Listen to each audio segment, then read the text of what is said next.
Tom, did you buy a couch? I did. So I have a swivel chair that I like so much that I decided to get it in couch form. Same material, same color. Tom has a swivel Does it couch. swivel? Tom has a swivel couch. Yeah.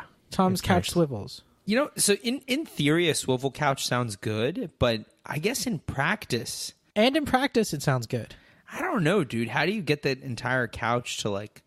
It just takes up a lot of space, right? Like, I mean, in the sense that like once you start swiveling it, it's going to knock into things, unless it's just like in a room by itself. The principle is pretty simple, right? Like, you know those lazy Susans on those old-timey dining tables? Love them. Yeah, just imagine that, but in your dining or your living room. Like an entire living room is a lazy Susan. So will everything in the living room swivel? Like, will the coffee table swivel? I suppose if you have to, but not necessarily. It seems like you would want the table to swivel with the couch, right? Like if the couch swivels and now you're too far from your drink, that's like the worst of all possible worlds. I think that's one of the reasons this doesn't quite work, because like if the couch is swiveling, like it could hit the coffee table for one thing, right? Because, I mean, you know, depending on how big the couch is. So it's something that hasn't really been explored, I think. It seems like everything but the couch should swivel. You should get a room that swivels, but a stationary couch. Why not have everything swivel? Why not have the entire room swivel? Because then you're going to hit things. Like a centrifuge? Because like, No, the entire room is swiveling. I mean, are you trying to build a nuclear reactor? Like, I don't understand. But anyway, the reason I like this couch so much is I didn't realize how deep it was, but it's like deep enough and long enough where like if you just remove the back cushions, it like is basically a twin bed. Because I assume, is this a smart couch, by the way, or is it? I wish it were smart. Does it? So it doesn't have Bluetooth. Is your couch doesn't on the have Internet of Bluetooth. Things? The Internet of No. Couches? Is your couch It's on the not. Internet of Couches? The IOC. IOC? So, you know, if you had a swivel couch, it seems to make sense that you would be able to control your swivel couch via, your smartphone. Do you know what I mean? No. It's just like the swivel chair. You just got to like use your legs. I don't know. Not if it's a smart couch, dude. I mean, Like, you just got to I mean, use your that's legs. kind of the point of having a smart Listen, device is to not use your Rooch. body. You know? Every day is leg day if you have a swivel couch.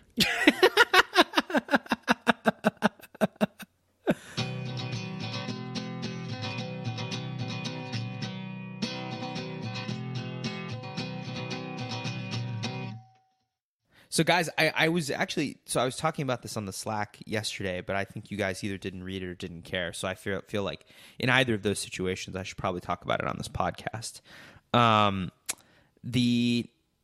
So as people may know, like there may be a peace deal in North Korea, between North Korea and South Oh Korea. my God, May is like And- doing a huge amount of work in that sentence. They met once. They met once for like 20 minutes. But they crossed borders, which they hadn't actually done in a very, very long time. The demilitarized zone, like for at least a short period of time, was not absurdly militarized. So, I mean, there's some good events here, right? Especially since we thought that, 6 months ago, it was, pretty reasonable to assume there might be a nuclear war. So, I think, what this sort of the entire event sort of like with what's happening in North Korea, because nobody kind of really, at least I don't really understand how it all came to be. I don't think I'm ready to give Trump any credit.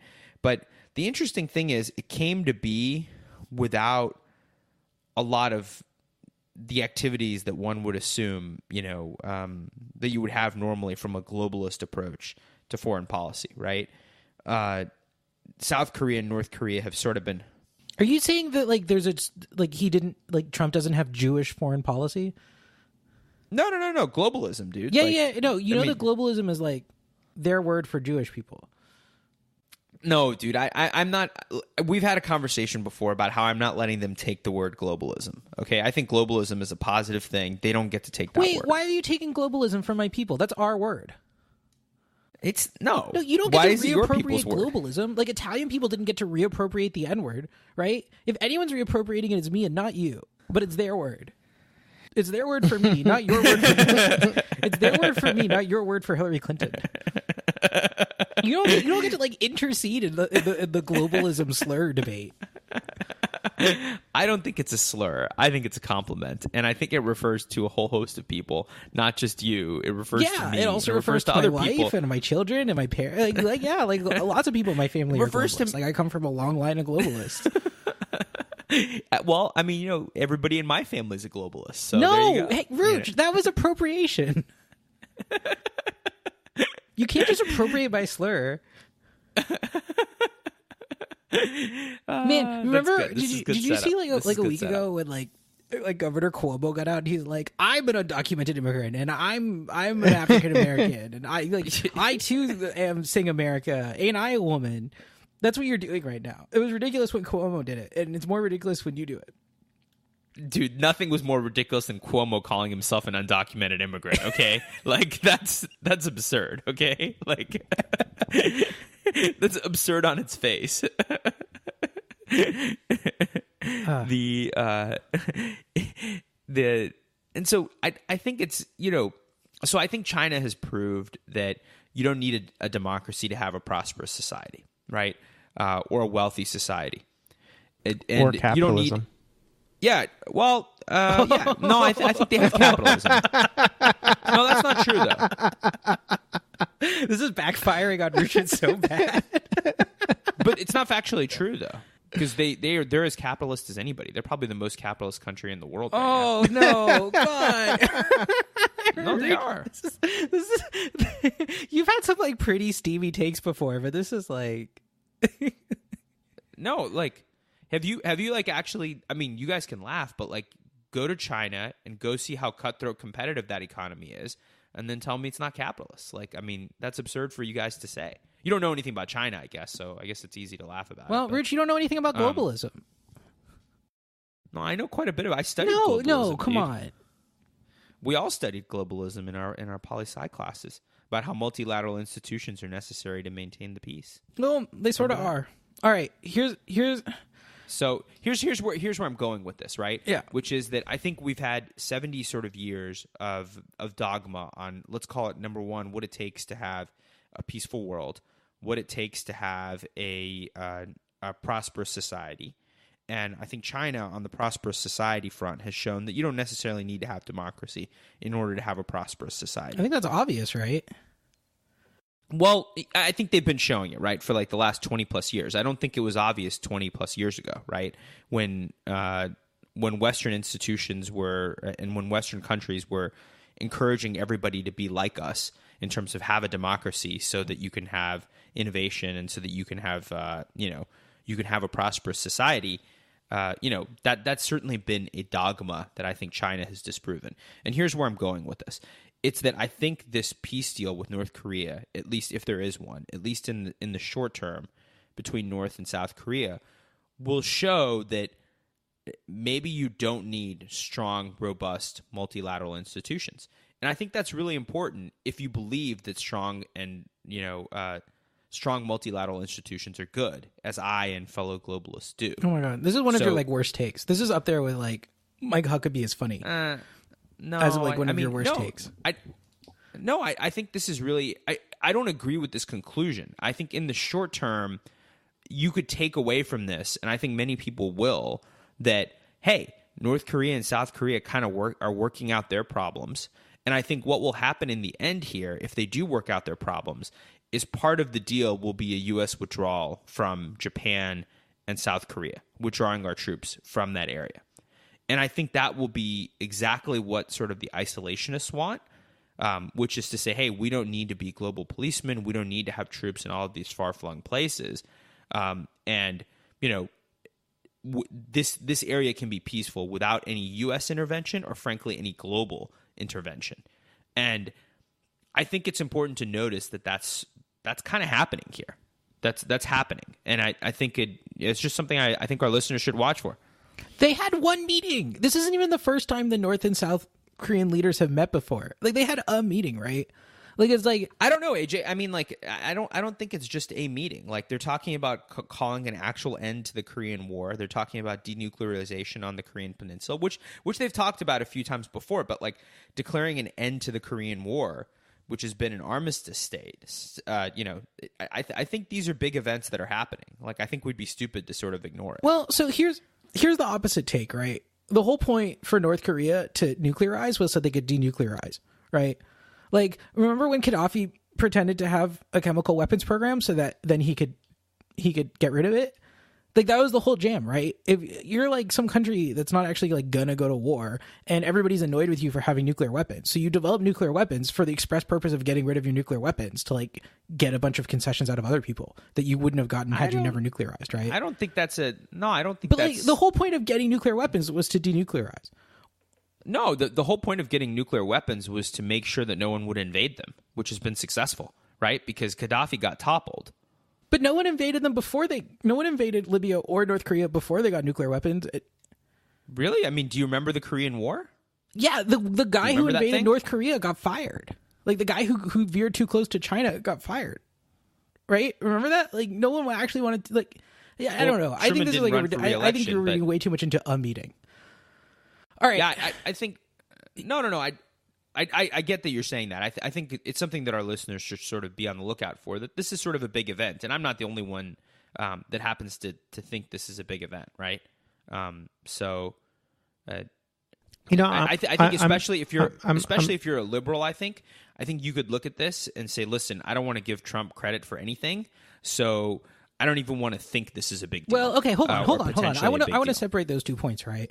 Like, you could think so. Like, them meeting is good. It's obviously good. It's good for them to meet and normalize relations. It's good for a nuclear country to denuclearize. Eventually, all countries should get rid of all nukes. That's obviously the case, right? But you can totally separate that from the whole situation with Trump, right? I know Trump would like to think that he deserves. I'm encouraging people to do that. I know that Trump thinks that he should have some credit for, you know, these summits, and if they're successful, he should have some credit for their success, and he actually is like responsible for them, right? But he's like responsible for them the same way that like Kaiser Wilhelm is responsible for the League of Nations, right?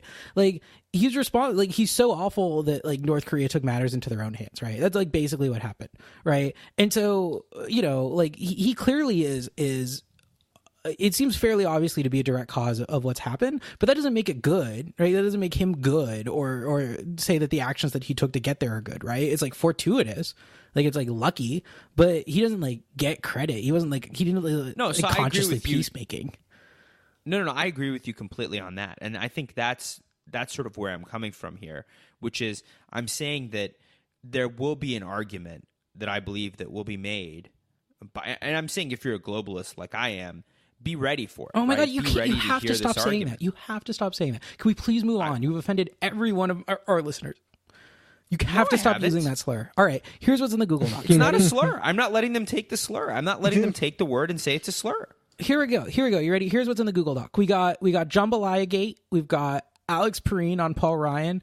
We've got Matt Taibbi on Oh, no, I don't want to talk about that. We got Grayscale. Oh, we got to follow up Grayscale iPhones. Grayscale. Did anyone actually do the Grayscale iPhones? Do you want to talk about Jambalaya? All right. Is that really what you want to talk about? Here's what's in the Google. We got Jambalaya, we got Paul Ryan, we got Grayscale iPhones. Grayscale iPhones we actually did promise the listeners we would talk about again. And that was like 3 episodes ago. Yeah. I did like 5 days. I did 5 days of Grayscale and it was horrible. Oh, really? Yeah. How I didn't bad like was it at all. It's just like, I have this nice thing that like engineers spent a lot of time building, creative people spent a lot of time designing. It's meant to be viewed with color. And here I am like... If it's meant to be viewed with color, why did they put a grayscale setting in it? Like, you're just using the settings they put on the phone. If it were like untrue to their vision, they wouldn't have put it in there. No, that's a adaptive feature for folks with disabilities. Yeah, I don't know. So here's the jam. I often forget to use it, but when I do use it, I actually do feel like it's helpful in terms of helping me not use my phone too much. And I find it to be particularly useful at nighttime, like before bedtime. I find the Grayscale iPhone to be particularly useful towards like not waking myself up if I like check something on my phone in the middle of the night or something. I just put my phone on airplane mode. Oh, I think so.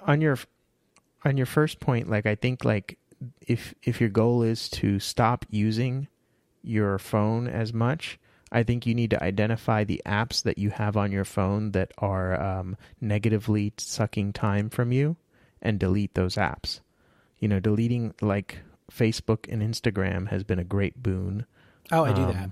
I delete the apps I use too much. I don't think I have. I think like the only social media I have on here is Twitter, maybe. Oh, okay. Here's something useful. Check this out. So your iPhone actually keeps track of what apps you use the most.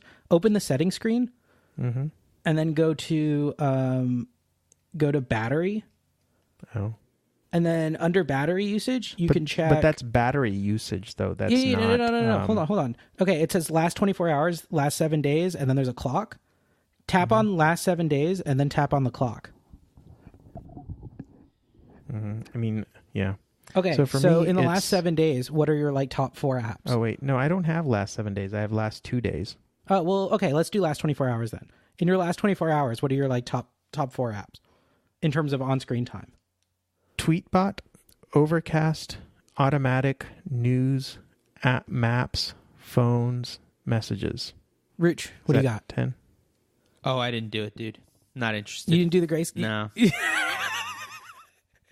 Well, yeah, I didn't do the grayscale. Well, I just actually, my solution to sort of this problem is, I think we all have our different solutions. Mine is I just try to use the phone less, I guess, number one. And then number two, I use this Forest app, which I think I've told you guys about before, where it doesn't lock down your phone, but it it's a timer, and it just grows a tree, and then you have a forest in which the tree grows, and you earn points, and it's really quite pleasant. And then if you, in the middle of your timer, just start using your phone, it asks you, it makes you press a button called give up, and then it says, are you sure?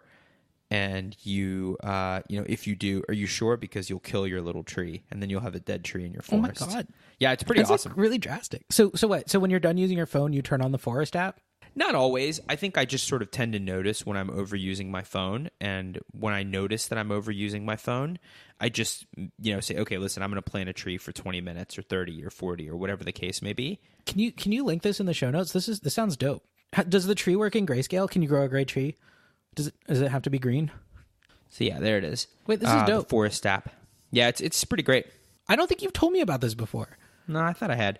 But it's possible. You just like gaslighting me.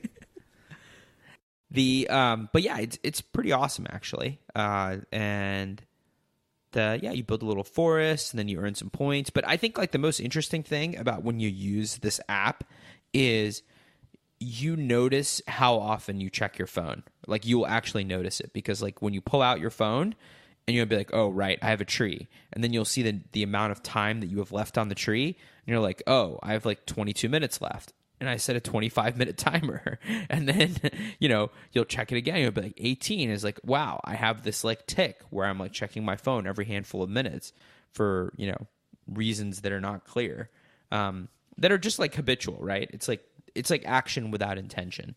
And so I think what this lets you do a little bit is it reminds you of your intention, if you will. And if you intend to use your phone a ton, that's great. If you use, but if you don't, but if you're just doing it because that's filler for your life, then it reminds you like, okay, do you actually want that to be the filler for your life, or would you like to do something else? I have like a very similar situation where I often I carry my like Kindle from room to room in my house as I like do things, and I'm like, oh, like once I get settled in on the couch, I'm totally gonna read my Kindle, and then I don't. I just carry it from room to room without ever actually reading my book. It was like very aspirational, but I have like the opposite problem, right? Like I have the thing that Forest would solve, which is I don't ever read my book. Yeah, well, the other thing is like when you're growing a tree, as I do with the Forest app, that sort of just creates this like empty space where you go and you're like, okay, well then I'll do something else, and then it basically like it gives you the space to where your mind goes to where you actually want it to go, maybe, as opposed to when you have a phone, it's like you're bored for a minute, check your phone. Bored for 2 minutes, check your phone, and no empty space ends up existing. So imagine if I could read a book and grow a tree at the same time. Not on your no, you on my Kindle. I can read on my Kindle. I should grow the tree on my Kindle and then read Twitter on my phone. That's doable too, maybe. I don't know. But you could certainly. Yeah. All right. Well, the more I look at this Paul Ryan article and the more I look at the Jambalaya article, wait, hold on, stop. Let's do the 24-hour thing. Like, let Ruch, open your app. Oh, okay. We're gonna do this. Yeah, I'm curious. All right, here. While Ruch is getting that ready, I'll tell you mine. Okay. Hearthstone, which is a terrible game. Don't play it. Twitterific, Maps, iMessage, or I guess just messages, and the home screen. Somehow the home screen is like in my like top 5 for the last 24 hours. How do I do this? Yeah. So Oh, there we go. battery, But this is battery usage. and then okay? click the little clock icon, Ah, okay. and then it'll tell you which ones. A lot of these though are like But this is in background the activity. Yeah, a lot of them are background. So like No, but Overcast it tells you how many hours on screen. Like the on screen. Oh, statistic. it does. Okay, I see it. Yeah, it. Okay. yeah. So like Twitterific, 46 minutes on screen, 14 minutes in the background. So I read 45 minutes of Twitter in the last 24 hours. Yeah, but I mean, so like for me, for example, I have Overcast in my top 10, but it's 1.4 hours in the background, 1 minute on screen. Yeah, well that doesn't count. Right. No. Do like actual minutes on screen, right? So like messages. I think Tweetbot is 12 minutes on screen. News is 7 minutes. Maps is 7 minutes. Phone is 11 minutes. Do you just like not use your phone? What do you use your phone for? I guess calling people. It's awful. All right, Ruch, what are your like top on screen time apps? So last 24, I'm going to do last 7 days because it's a little bit more interesting, I think. Slack, 2.5 hours on screen. Oh, that's so much. Phone, 2.7 hours on screen. That doesn't make sense. Then let's see, Google. So I read news through Google sometimes through their Google so that's 2.1 hours. Wow, 43 minutes in my Google inbox. 1.6 hours on Safari, which is how I get to my work mail. 1.5 hours on messages. 38 minutes on Yahoo Finance. That seems too low, actually. Then, yeah, those are the big ones. Well, Tom doesn't use his phone. In the last 2 days, Apparently Tom not. used his phone for like 15 minutes. That's not enough. So Tom, you got to think grow this that is- tree. I think this is a difference in the way I use my phone with maybe the way you guys use your phone. Like I rarely have my phone sort of turned on. It's always like the biggest use of my phone is listening to audiobooks and listening to podcasts. And that's never like turned on. That's always like it either connects to my Bluetooth or I plug in headphones. So do you not use your phone to browse the internet? No, I have I guess like I use Safari on my iPad or I have a computer to browse the internet. But I think the phone is just a bad way to do all those things, at least for me. My phone's like my primary computer. I do as much on my phone as possible. My phone is like the best computer I've ever owned. Yeah, I that's definitely not true for me. I don't like using the phone as my primary computer. I tend to I enjoy using it for like reading the news or like stuff like that. But yeah, I definitely find that my biggest problem with my phone is that it basically is what I do whenever I'm like even mildly bored. I will like just go and check something. You got to on my check the phone. tweets. You check your tweets if you're even like a tiny bit bored. If I have like even a second of spare time, I'm checking my tweets. That's the best. Yeah, I think I used to use it a lot more when I used Twitter. So and when I used Facebook and stuff. But now I just find myself like reading the news or doing something else. So I think it's mainly just like I'm not using my time. I feel like many times I'm not using my time in the way that I intend to use my time, and the reason really is because I just picked up a distraction, and that distraction is my phone. I think the key to using these devices is to identify apps like Facebook that are psychologically trying to trick you into using them more than you want to be using them, right? Like that. But I've already deleted all that stuff. Yeah, like, I know, I don't but use like Facebook or Instagram, so maybe I'm like but 50% of the way there. You know, those are not going to be the only apps, right? Like there'll be other apps, right? Like I logged on to Twitter on the web for the first time in a while, and I noticed that like they kind of do that as well. They're getting Facebooky on the web. Like they'll so and so liked such and such tweet. Yeah. Oh yeah. The Twitter native app is what I use for push notifications. Like I use Twitterific for Twitter, but I use Twitter. Anyway, I get like push notifications now when like someone likes something that's like totally unrelated to the thing that I care about. Like it's like awful. Like the Twitter is just like junking up their whole service. It's like getting more and more like Facebook and less good.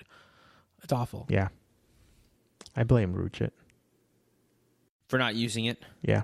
If you had just like, tweeted at someone and told them the error of their ways. Ugh. That's probably right, because I think like what would have happened then is you guys are probably getting harassed even more because Twitter knows you're my friends, and they think if they can hook you back in, that's the road to hooking me back in. But Twitter doesn't know anything because I'm not getting hooked again. Well, okay. Should we do the main topic of the show? Oh, right. Paul Ryan. Oh my God, no. Oh, yeah. No, I'm just kidding. Tom, I have an important question. What's your question for you. What's What's your the question? problem with Apu? Well, so like we watched this documentary, The Problem with Apu, and it was supposed to tell us the problem with Apu. But it was, I thought it was an interesting documentary. Well, let's start out with, what did you guys think of the documentary as a movie? That was good. 49. I thought it was well done. So, well, hold on. So we all watched a documentary. We all had homework. Even Rich did his homework. Tom did his homework. I did my homework. I did. It's a 49-minute documentary. It's called The Problem with Apu. Apu is a character from The Simpsons, and so this is a documentary by Harry Kondabalu. Was I even close on that? Hari. Oh. Hari. Sorry, can you do it? Hari. Can you say it? Can you pronounce it, please? Hari. What's the rest of it? What's the last name? Oh, I can't pronounce. That's Tom's job. That's not my. That's why we have it. That's why okay. So, 'cause you're South Indian, dude. Is this guy South Indian? I think so. He's definitely not from Kerala. He doesn't have like a name like Tom Jacob. Isn't Kerala where everyone, like where the Communist Party is? Like, isn't Yes. the provincial government of Kerala like communist, and everybody's actually like pretty happy about that? Yeah. They also have like a like the highest literacy rate, the highest female education rate. There's a whole bunch of like interesting like it's like a very strange state. Yeah. Like- Although apparently it's like they have all of these like really. I read an article. They have all of their like political meetings are like very much in the like Leninist Marxist tradition, but then all of their policies are actually like pretty mild democratic socialism, basically, or even social democracy. Well, like they do have very like high, like they're very much about making sure everyone gets educated and healthcare for everyone, that sort of thing. Yeah, that's social democracy. Or maybe it's communism. You say social democracy. Ruchit says communism. So Hari Kondabalu made a documentary. It's called The Problem with Apu, and it is. I thought it was a good documentary. It was not something that I'd really thought about. Right, Apu. It turns out. I mean, if you think about it, right, if you like it, it seems sort of like a problematic character. It seems like a pretty negative stereotype of first generation immigrants. Have you guys seen the Peter Sellers clips from what was the show? It's called The Party. Yeah, The Party. Yes, exactly. Yeah. I linked a couple of YouTube videos, the Good Laugh and Birdie Num Num, in the Slack and on the show notes. Did you guys get an opportunity to watch that? Yeah. Well, I watched the movie when I was a kid. My dad's a big Peter Sellers fan. I remember I was like watching this. My dad rented this movie, and I watched it, and I was like, "Is that person like? Is that a white person?" My dad's like, "Yeah," and I was like, "Well, why is his face all dark?" Peter Sellers isn't like blackface. It's a movie where Peter Sellers is in brownface making fun of Indian people. Mm-hmm. So like I'll admit, like before watching this documentary, I think the last time I haven't thought of Apu in maybe a decade or two. I stopped watching The Simpsons in the late 90s, I think, like before I went to college. And I think many of us like who grew up in that generation have fond feelings of The Simpsons, like because I think a lot of us grew up watching The Simpsons and all that kind of stuff. But like, we didn't really think about like, at least I didn't think about Apu and the fact that he was voiced by Hank Azaria. Or anything really beyond, like anything critical. Like there was no critical thinking as it related to Apu. But having watched this documentary and watching, did you think he was funny, Tom? Did you think Apu was funny? Like, or did you think he was never like he was never. It always, my memory of Apu was not that he was funny, but he was like the backdrop. Like he was never like a main character in the sense that he was like, making jokes or like the object of humor. You know what I mean? I distinctly remember as a kid that there were basically like two genres of Apu jokes. in like classic Simpsons. One, there were like jokes about people having a hard time pronouncing his name, and I never thought that was funny. I always thought that was kind of mean. But there are also just like there are, I mean, the like convenience store is like a setting, right? There are a lot of jokes that are just like jokes about convenience stores, right? There's a lot of jokes about like, oh, like a lot of the products in here are not very good, or like the food's not very good, or whatever, right?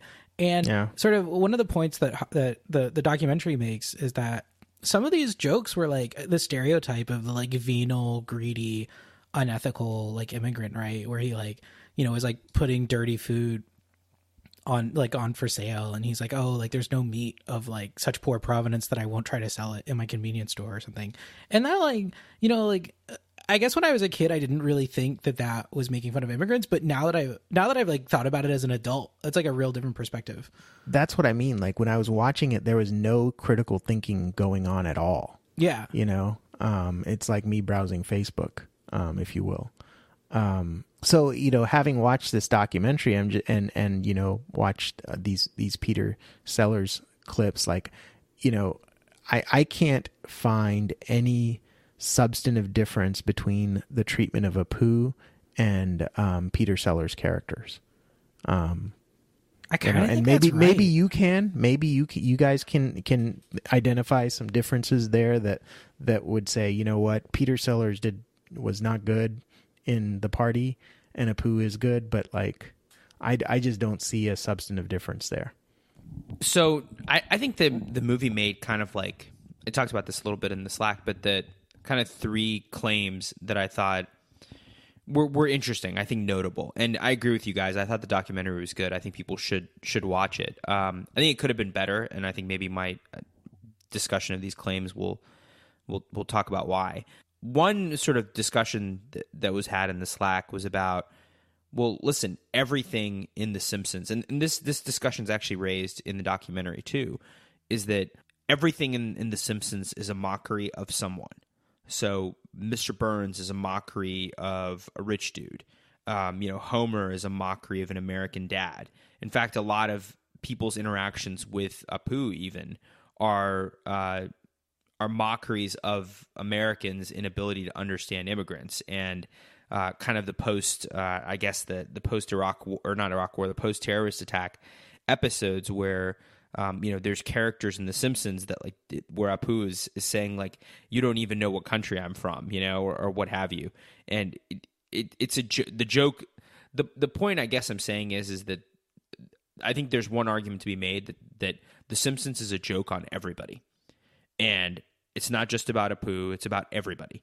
And I think what this documentary says is, listen, there's a distinction between the normal mockery, between the mockery of Mr. Burns or the mockery of Homer, and the mockery of Apu. And the distinction is that there's a power dynamics argument within society, that particularly for Apu is, for the longest time, Apu is the only Indian that's offered to the general public. Whereas there are multiple nerds, there are multiple stereotypes or not of rich people, for example. So while The Simpsons is mocking everyone, it just so happens that the only portrayal of any Indian on TV for a pretty long time was Apu. So that was all you could think of. Can I also add one more thing on that point? I would say that you know, the difference between Apu as a stereotype and Mr. Burns as a stereotype, or any other and all those other individuals as a stereotype, is Apu is a race-based stereotype that's foundation is brownface, and I think that's a significant difference. I also think there's one other difference, which is like the difference between punching up and punching down, right? Where like if you're punching up at like, you know, megalomaniacal rich people, or even if you're just punching up at white people, I think that's like a much different issue from punching down at like first generation immigrants, right? Right. It's sort of like, it's like the difference between I think that's what Ruchit was saying about the power dynamics at play. Yeah. No, so actually that's not really what I was saying.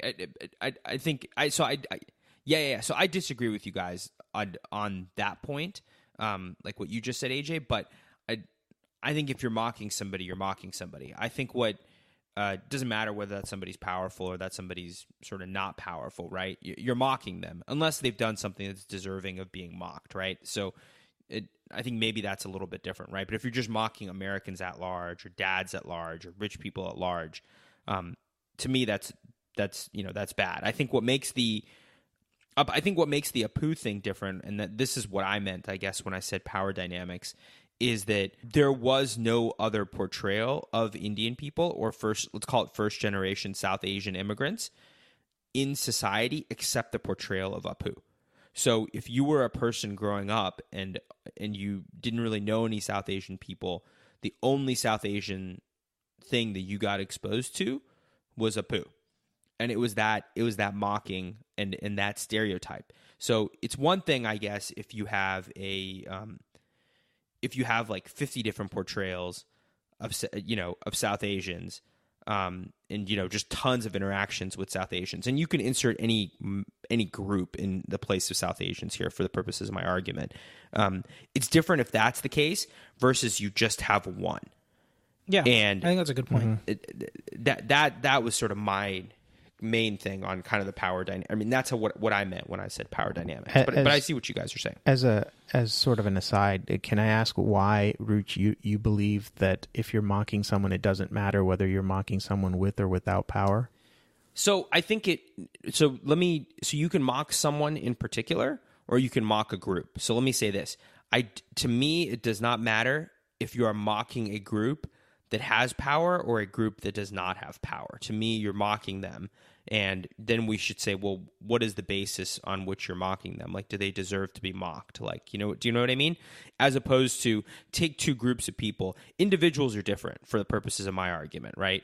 If it's different to sort of mock individuals because ostensibly you're mocking individuals for individual things that they did, not because of some group that they happen to belong to. But why?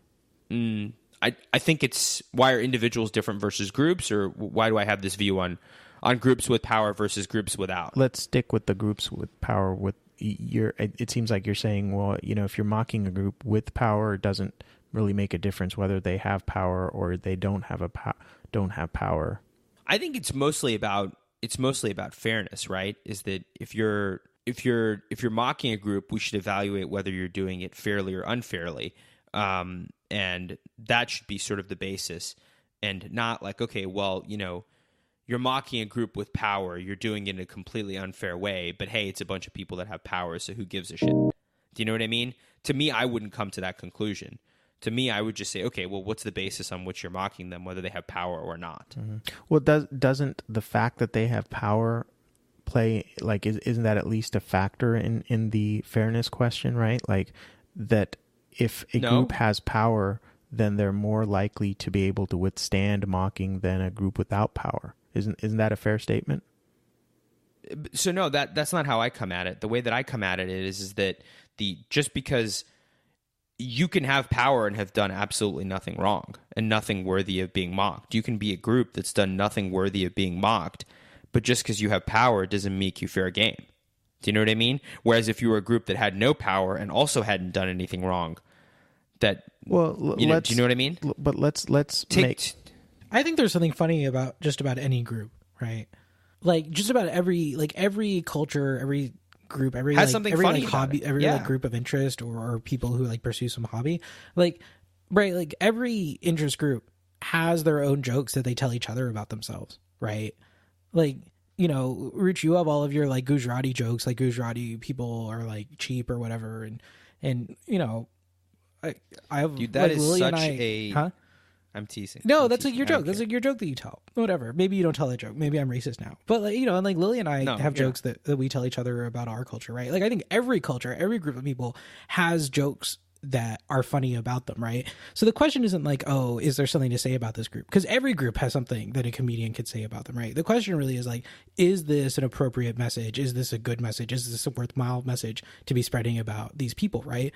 And I think like, exposing the like venality of Burns is like a good message for society to to be taking in, right? Or even like the like Principal Skinner or something, right? Or I mean, I think there are like good messages to be taking in about how much deference should we have to wealth or authority in this country, right?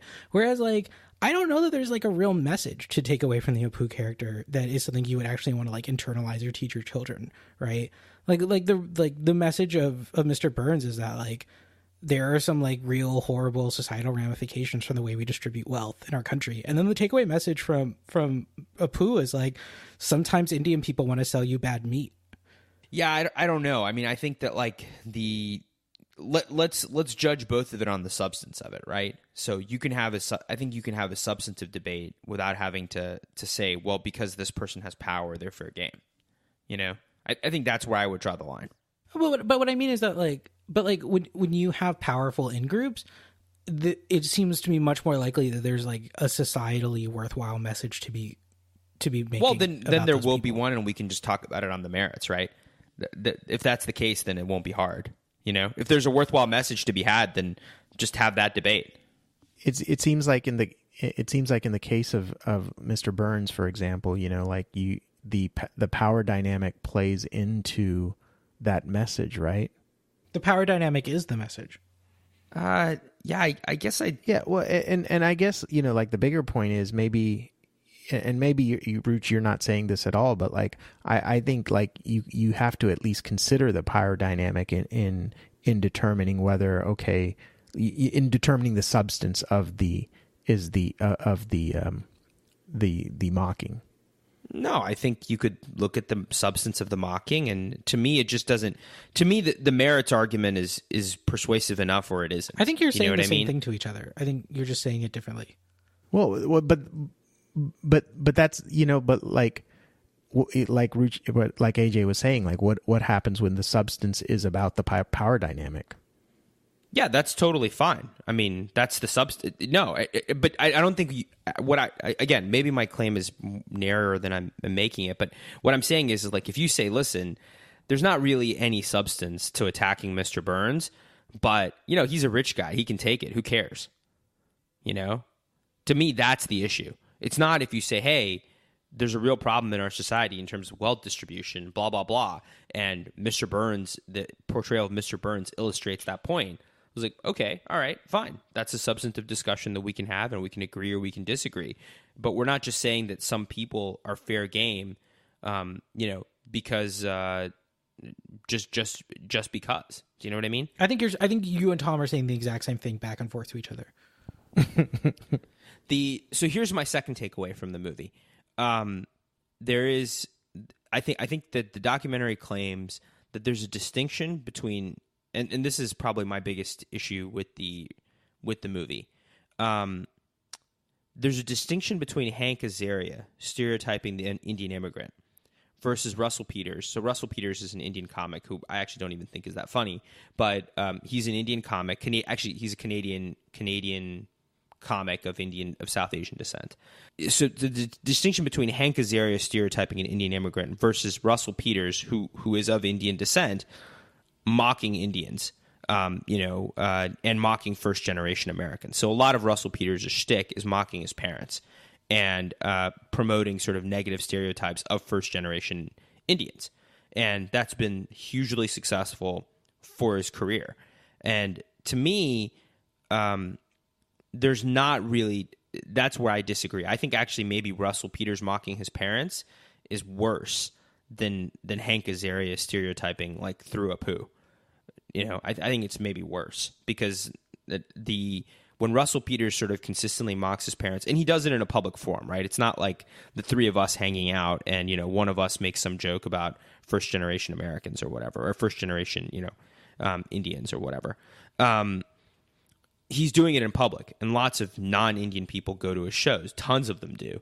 And so I think when he makes those types of jokes, he reinforces these negative stereotypes about Indian immigrants in a way that is maybe much more pervasive and pernicious. Maybe not as pervasive, but certainly more pernicious than people just watching The Simpsons. I get that point, but I have two thoughts about it. First, I don't think that that's what the movie's about, right? I think that's one of my critiques of the movie. But the movie is making this point. They're making that distinction. So if the distinction that like Indian, like South Asian comics, it's more excusable for them to make fun of Indian people. That's exactly right. So there's a portion of the documentary about that, right, where Hari says that, you know, when he was starting out in comedy, he made jokes about his parents and he did the accent. There's something they've talked about called like patanking, which is when you like do these like really awful like stereotypical Indian accents. And Hari says that like at the beginning of his comedy career, he did those jokes because he thought that was what was expected of him, and that later he came to like really hate himself for having done those jokes, and he hates doing those jokes and he doesn't do them anymore, right? So I do think that the movie talks about the difficulty that South Asian comics have in deciding how much to lean into that stereotype and that heritage versus not, right? And so I think it's like very fair to say that Russell Peters, you know, errs on the wrong side of that in his comedy, but I don't think it's fair to say that like the movie doesn't confront that issue, right? That the movie gives Russell Peters like a complete pass. The other point though, I think, is that like, and before you get to your other point, hold on. I think Russell Peters gets a pass. I mean, I do. No, well that's you know, the movie actually confronts Russell Peters about this and says, "Why are you doing it?" Right? And like he makes up like some, you know, he gives some reason, right? Like I forget what he says, and then but things like, move on. Yeah, yeah, because the point of the movie isn't about Russell Peters, right? Both Russell Peters and Apu can be bad, and we can maybe even have an entire documentary about how Russell Peters is bad, but let's not take away from the point about Apu. You know what I mean? Oh, I'm mad at Tom. He made the point I wanted to make. So let me ask you this, though. I think one of the implicit and one of the things that is maybe being discussed now, because I guess one of the news pieces, which maybe we were going to discuss at the end and I'll spoil, is that Hank Azaria has said he's going to step aside. No, he said he's willing to step aside. Yeah, he said he's willing. Okay, he's willing to step aside. Did you watch Hank Azaria's statement on? I did. You should watch it because I thought it was very well said. Like I think he articulated a lot of positive things about what the show maybe could do to address this issue, and then he said he's willing to step aside if that's what the show decides to do. So do you guys think, let's say the show didn't change and Apu was portrayed the exact same way. Do you guys think it would be any better, or how much better do you think it would be, if at all, if instead of Hank Azaria doing this stereotypical portrayal, it was, it was Russell Peters or somebody else, some other Indian person?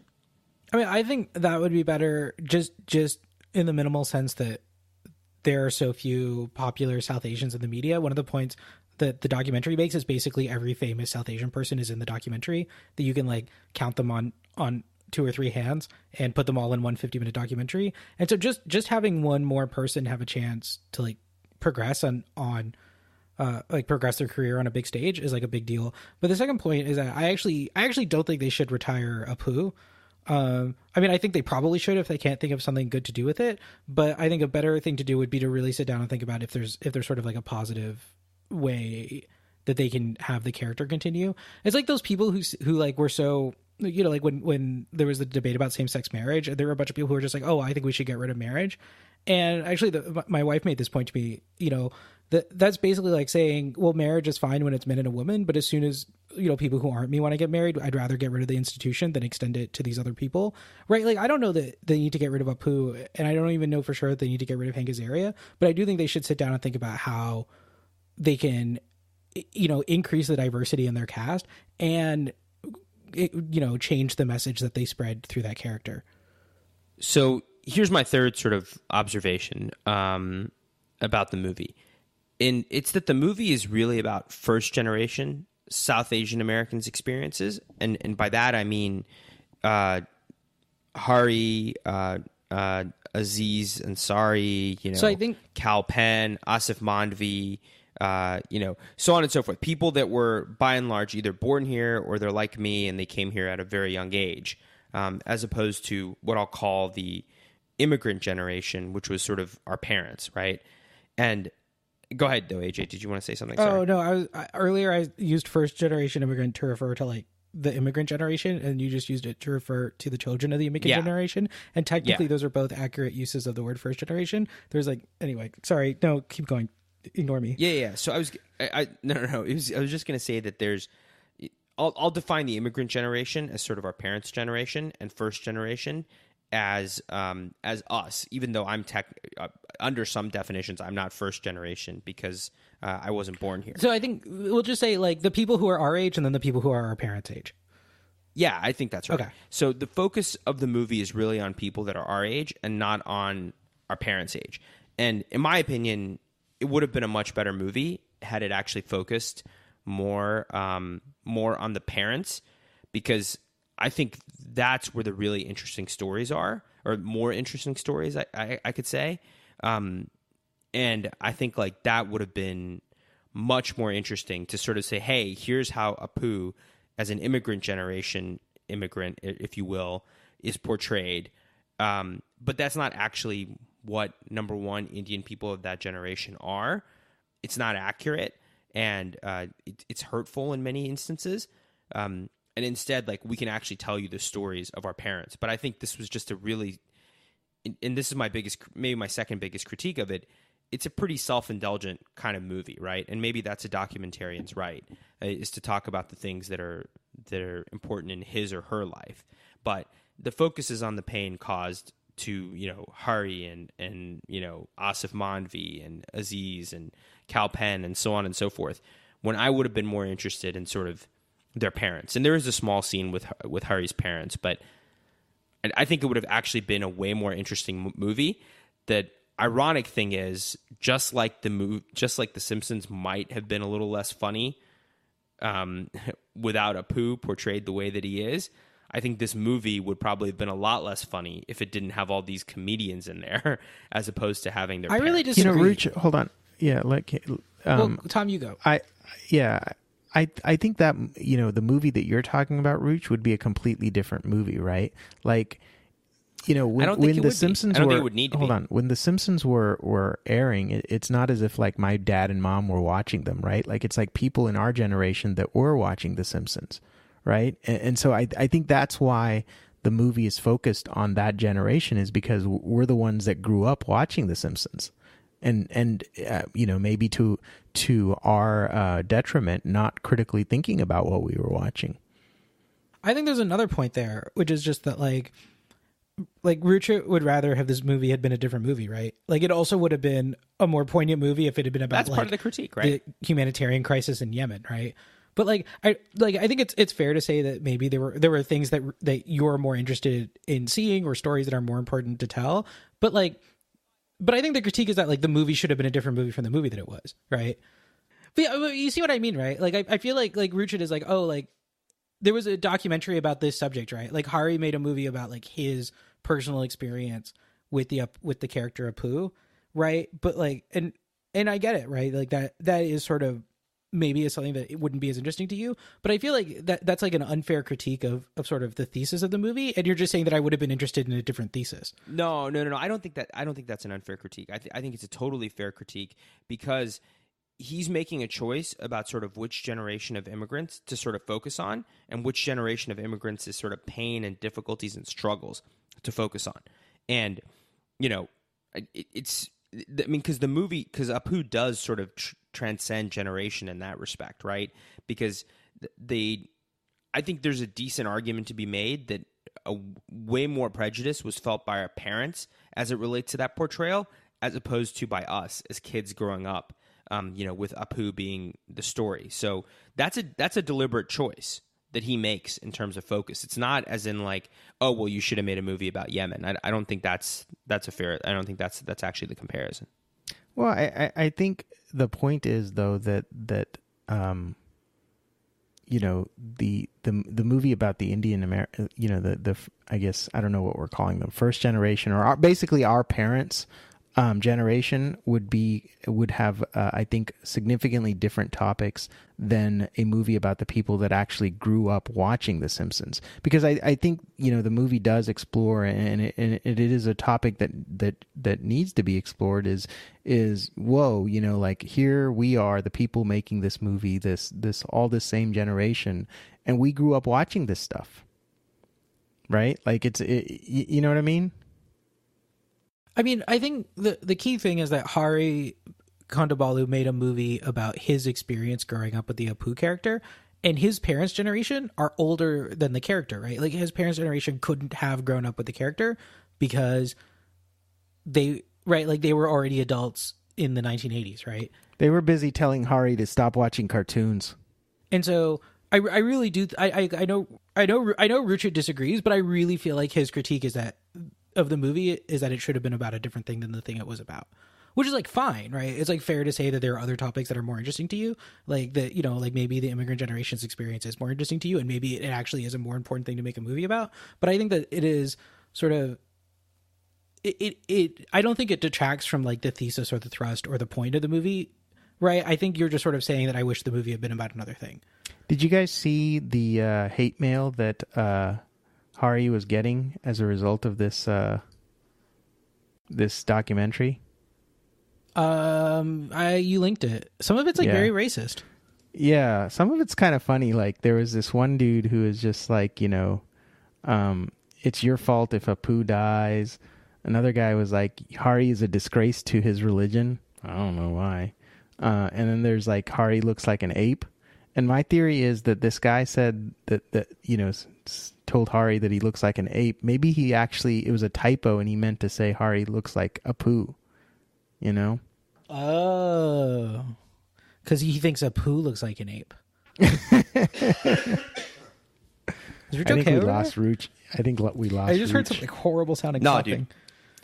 Dude. I'm at the tail end of a cough. You gonna live? I sounded way better. What's the prognosis? Yeah. I think I'm gonna live. I think it's gonna be good. You know, are we done talking about Apu? I don't know. Do you have anything else to add? No, not really. Oh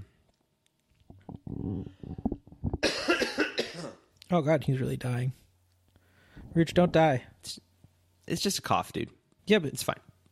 don't die.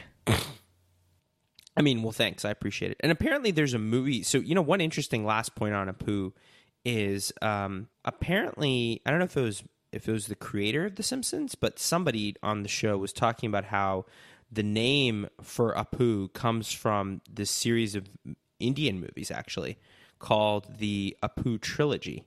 Did you guys ever look into this? I haven't seen it. I kind of want to see it. It's basically about an Indian kid that really goes through a whole bunch of challenges to, you know, really. I mean, it's 3 movies about this kid named Apu.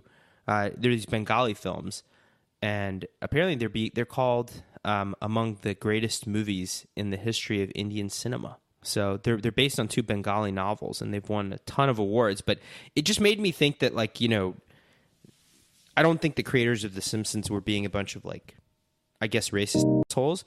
It made me say, like, okay, like, they've really kind of thought about this, you know? And also some of the segments that are in, which I think this was fair of Hari to do, is a lot of the pieces that are in the documentary, you know, they are sort of portrayals of, like, making fun of people's interactions with Apu, sort of as a way of sort of showing Apu's struggles, you know? I think that's a fair point. Anyway, you guys want to do a Supreme Court prediction? Yeah, let's do one, and then I have to go, guys. Okay. No, Rich is trying to get out of doing sidebars. Nice. Dude, 85 minutes. That's our hard limit. We're at 70 minutes right now. All right. Tom, do you think you can do a Supreme Court case in 10 minutes? Yeah, of course. It's Trump v. Hawaii. Mm-hmm. And the issue presented in this case is, does the president have the statutory and constitutional authority to issue an executive order that bans immigrants from certain countries from entering the United States? Dude, maybe this should be an episode. Maybe Trump v. Hawaii should be an episode. Well, we already did an episode of the Muslim ban. Yeah. We have on Trump v. Not on the Supreme Court arguments. Not stuff. this specific case, but we have done episodes on, and we've done 2 episodes on North Korea, FYI. So, okay. So this actually, I think we can get through pretty quickly, right? So the question presented is the Muslim ban constitutional? Well, it's 2 questions. Statutorily, right? Is it authorized under the INS, right? Yeah. Under the INA, Immigration Naturalization Act. Yes. Okay. Is it? I don't know. What do you think? I have a question. So there What's have your been question? 3 versions of the Muslim ban, right? Mm-hmm. I mean, technically, I guess there have been 4, right? So there was the original Muslim ban, and it was the countries listed were only Muslim majority countries, right? Then there was the reauthorization that removed of the original order, but it removed Iraq from the list of countries that were banned. Then there was version 3, and version 3 is, I guess, technically was in effect, right? The courts didn't stay it. It actually was allowed to go into effect. And version 3 has a mix of countries, some of them Muslim majority and some of them not. And then technically there's like a version 3.1, which is version 3 minus Chad, right? Is that like a fair summary? So the current list of countries that are on this, the one before the Supreme Court is Iran, Libya, Iran. Syria, Somalia, Monica's getting mad at me again. Sudan, You have to say and Iran. Yemen. Iran, Yeah. Libya. Iran. Okay, so let me just delete it. Just delete this portion. No, I'm going to Let me leave start it in. over. It's funny. No, delete it. Delete it, please. So the current list of countries that are on this list are Iran, Libya, Syria, Somalia, Sudan, and Yemen. Iraq is no longer on there, and neither is Chad. There's also a ban on the admission of refugees. Okay, so that's version 2 of the Muslim ban. That's interesting. I don't know, like, right? Because like North Korea and a few other countries are on version 3 of the Muslim ban. Oh, are they? And that's the one that's actually in effect. Um, Like, a lot of people don't know this, but the Muslim ban is actually in effect as we speak. Like, it's being enforced. Oh, okay. Hold on here. Yeah. Libya, Somalia, Syria, Yemen, North Korea, and Venezuela are on, Yeah, on yeah, this yeah. list. So that's version 3, right? So what they did is they added some non-Muslim majority countries, and that way they could say that it's not motivated by animus against Muslims. And I don't think the court is going to fall for that fig leaf, but I think it's going to be. It seemed to me that Go ahead, AJ. I mean, I think ultimately the court's going to let Trump do it, because I think it's going to be like 5-4 for the Muslim ban. I mean, I think the court would even vote 5-4 to uphold the actual original Muslim ban, even though it's clearly motivated by an unlawful, divisive animus that isn't authorized by the statute, the INA, or by the Constitution. But I think it's going to be 5-4 to uphold the Muslim ban. So AJ says 5-4 Trump. Ruch? I also think it's going to be 5-4 Trump. Or actually, I think it's going to be 5-4 Trump, but I think Kennedy is going to write a concurrence. He's not going to sign on to the majority opinion. And I think his concurrence is going to be focused on something related to like how this is really a national security issue, and the court shouldn't be like getting involved in these national security issues. And he's going to vehemently deny that it has. He's going to say that if it was about Muslims, of course he would be opposed to it. And then, but it's not. It's a national security thing. And as a result, because he's going to need to maintain his at least his view of himself as the great liberator. And he can't be the great liberator if you're signing off on Muslim bans. You know what I mean? So I read an article about how like that was kind of the angle that Kagan was going for in the argument, when she was apparently like in the argument, she was talking about like, what if you had a president? This is pretty funny. She was talking about how like, well, what if you had a president that said a lot of things that were anti-Semitic, and then went ahead and instituted a ban on people from Israel entering the country. Now that would have to be a very unorthodox president or unusual out of the box. It would be an out of the box president, of course.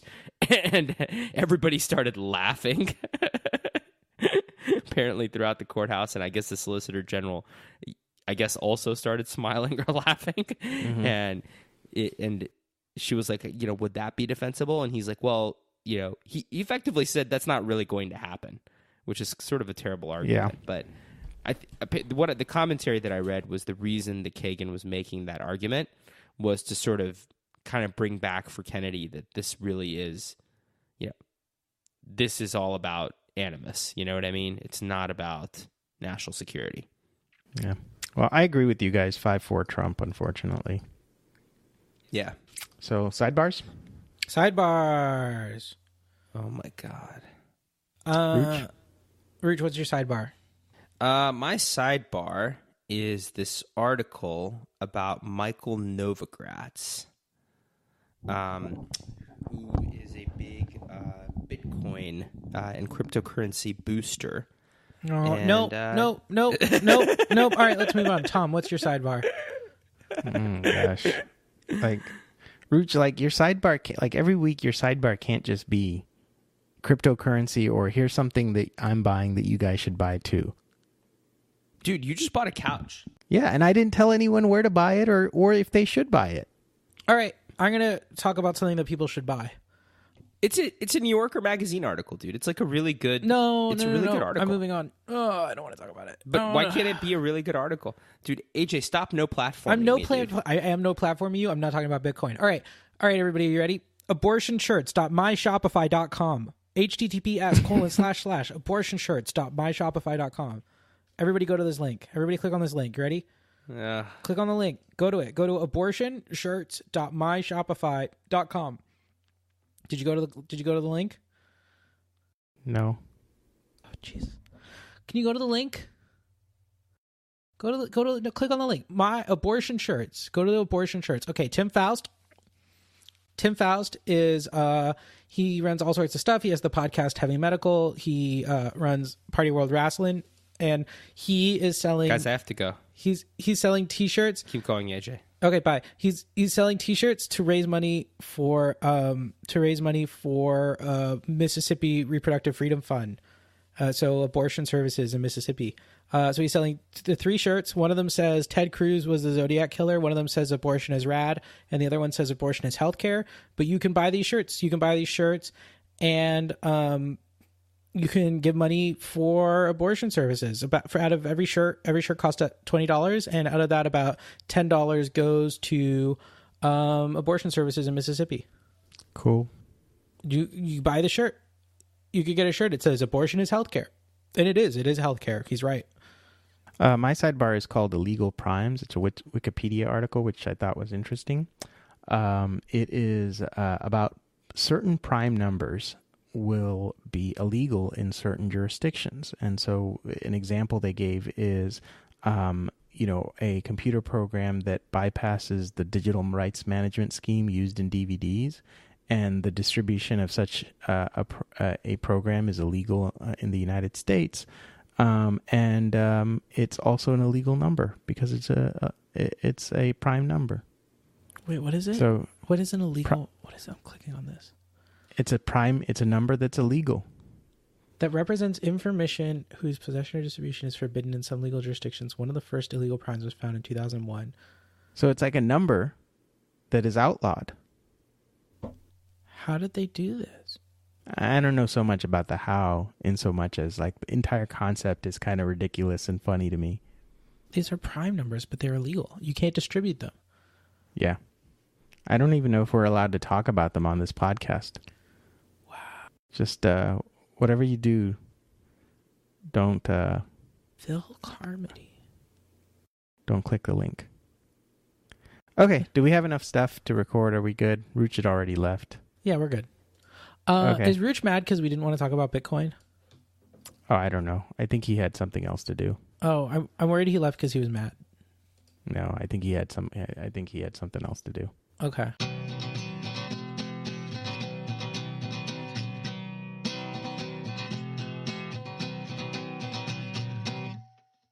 You know that glass of water that like the smart glass of water, the internet of glasses, and it measures your. Oh, my brother has that. I think my brother has that. Yeah. That tells you how much water you're drinking or whatever. You should get a couch that does that. Your Internet of Couches couch should have a specific temperature for your coffee. And the other thing is like it should have like a cup holder built in that can then you can heat the coffee cup or cool it or whatever. But all of this has to be smartphone enabled. Why not have a cooler?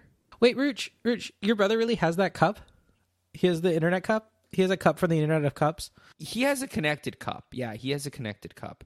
I don't want somebody to like go and now like try and steal his things because, they think he's really rich because he has a connected cup. But he lives in San Francisco. Everybody has connected cups. So I mean, it's just how it is, People shouldn't think, tough life. Yeah, I mean, people shouldn't think that, this is just like my brother is like rich or something. It's just he just happens to have an internet connected coffee mug. Like your brother lives in San Francisco. Everybody who lives in San Francisco is either rich or homeless. No. I mean, that's not true. I think like virtually everybody that lives in San Francisco is not rich because of how expensive it is to actually live in San Francisco. Yeah, those people don't live in San Francisco. They live near San Francisco. If you live in San Francisco, you're rich. I don't think that's true. Yeah. No, the minimum house price in San Francisco is like $8 million. Everyone in San Francisco is the top 1%. I mean, that is true. That probably the people that are like living in San, but yeah, it's like your brother. Your brother lives in San Francisco. Yeah, I mean, he rents an apartment. The last time I saw Ruchit's brother, he had a top hat on like the Monopoly man. No, he didn't. It was really sad when he had to trade in his monocle, to make the deposit on his $8 million apartment. Dude, it's just, I mean, listen, he lives in a 500 square foot apartment, okay? And oh my god, 500 square feet. Like, wait, that's how much $8 million buys you. Rooms? That's how much $8 million buys you in San Francisco, dude. You get 500 square feet. Jeez. You know? God, that's like palatial. Yeah, 500 square feet, yeah. That's like enough room for two people to be in there and not touch each other. Oh my god, he's like a gajillionaire. He must be so... No, so his landlord, I think, is the one that really is rolling in it. His roommate. But, I mean, listen, he has it's a really nice setup, but you don't have to be a gajillionaire to live in San Francisco. You just have to have some frugality and probably a tech job. But frugality goes a long way, which my brother has in spades. So he doesn't have a smart couch, for example. AJ. Or a couch that swivels. AJ, you should archive this conversation of Ruchit defending housing policies in San Francisco, because in a few episodes, Ruchit will be railing on housing policies in San Francisco. No. This isn't it's not housing policies, Tom. This is just talking about my brother's housing situation. Like, sure, that's dude. not housing policy.